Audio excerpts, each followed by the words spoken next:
जो टॉपिक हम लोग डिस्कस करेंगे वो है ह्यूमन हेल्थ एंड डिजीजेस। इस टॉपिक से रिलेटेड कुछ इम्पॉर्टेंट टर्म्स है, उनको हम पहले यहाँ पर डिस्कस करेंगे।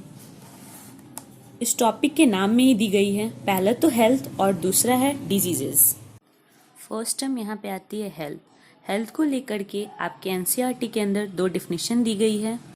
तो हेल्थ को लेकर के आपके एनसीईआरटी के अंदर दो डिफिनेशन दी गई है।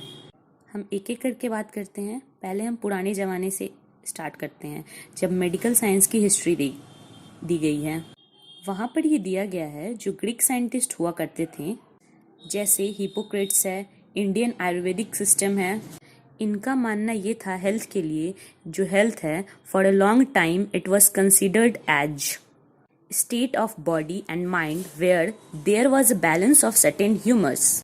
तो इनका मानना ये था कि हमारे बॉडी के अंदर कुछ फ्लूइड्स होते हैं जिनको हम बोलते हैं ह्यूमर। इनका मानना ये था कि जैसे हमारे बॉडी के अंदर कुछ फ्लूइड्स होते हैं, जैसे ब्लड है, फ्लेम है, वाइल है, लिम्फ है। इनका मानना ये था कि इन सारे के सारे फ्लूइड्स में बैलेंस होना बहुत ज़रूरी है। अगर ये सारे फ्लूइड्स बैलेंस हैं तो हम उस पर्सन को हेल्दी पर्सन मान सकते हैं। लेकिन अगर ये फ्लूइड्स आपस में बैलेंस नहीं है तो हम उस पर्सन को हेल्दी पर्सन नहीं मान सकते हैं। फ्लूइड में भी मेनली मानना था इनका बाइल के ऊपर। इन्होंने बाइल दो टाइप का माना, एक तो ब्लैक वाइल, एक येलो बाइल। और इनका मानना ये था कि जिस पर्सन के अंदर ब्लैक वाइल होता है उनकी पर्सनालिटी हॉट पर्सनालिटी होती है और उसी को फीवर होता है।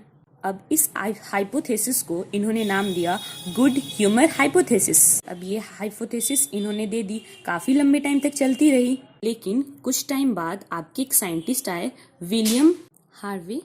आप लोग सब जानते होंगे कि सर्कुलेटरी सिस्टम को डिस्कवर किया था उन्होंने।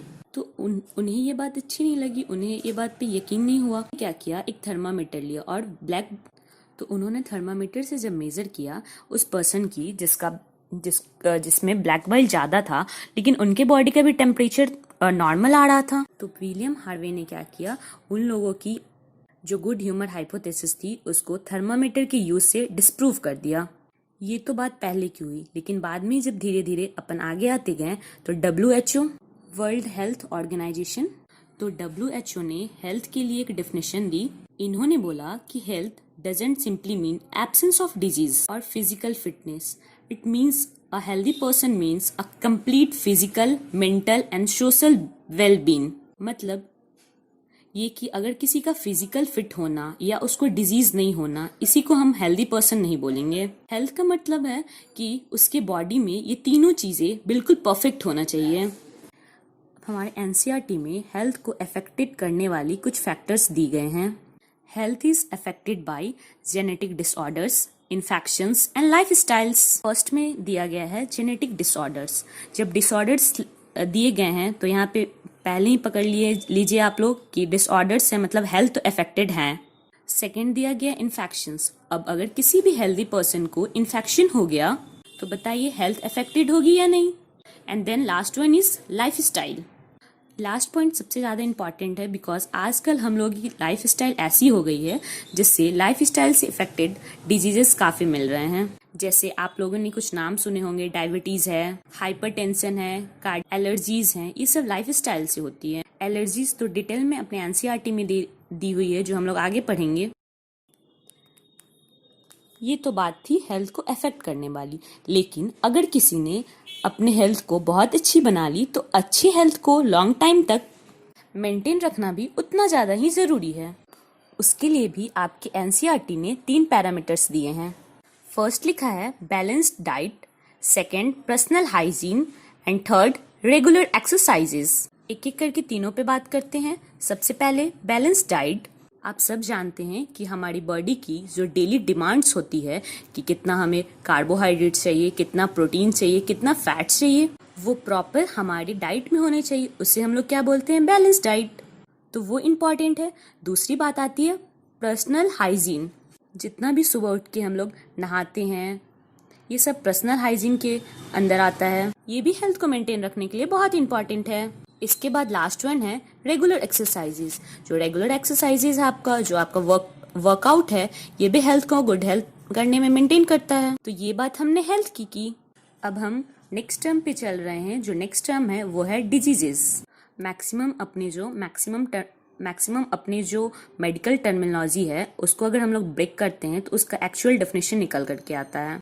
डिजीजेस, डिस बोले तो गड़बड़ और ईज बोले तो आपकी कंफर्टेबिलिटी डिस्टर्ब, मतलब आपकी कंफर्टेबिलिटी डिस्टर्ब हो गई, उससे हम लोग बोल रहे हैं डिजीजेस।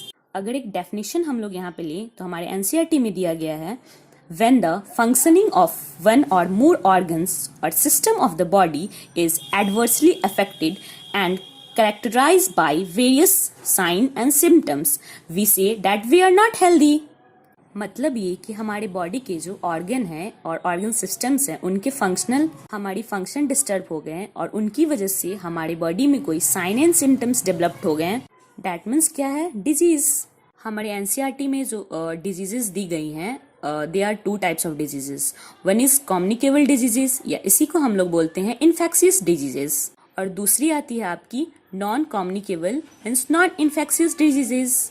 एक एक करके दोनों पे बात करते हैं। First, communicable diseases. देखिए, हम लोग इसके टर्म को ही पकड़ते हैं। कम्युनिकेबल डिजीजेस मतलब जो diseases person to person spread होता है तो वो हमारा कम्युनिकेबल डिजीजेस हो गया।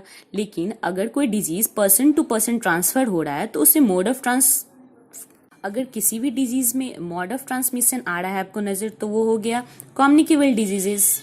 इसके बाद जो कम्युनिकेबल डिजीज के बाद सेकेंड टर्म आती है हम लोगों की, वो है नॉन कम्युनिकेबल डिजीजेस। नाम से ही क्लियर हो रहा है, non communicable means non infectious, मतलब जो डिजीजेस पर्सन से पर्सन स्प्रेड ना हो, जैसे विटामिन डिफिशियंसी डिजीज, जैसे प्रोटीन डिफिशियंसी से होने वाले डिजीज है, जैसे कैंसर्स है, ये सब नॉन इन्फेक्शियस डिजीज है।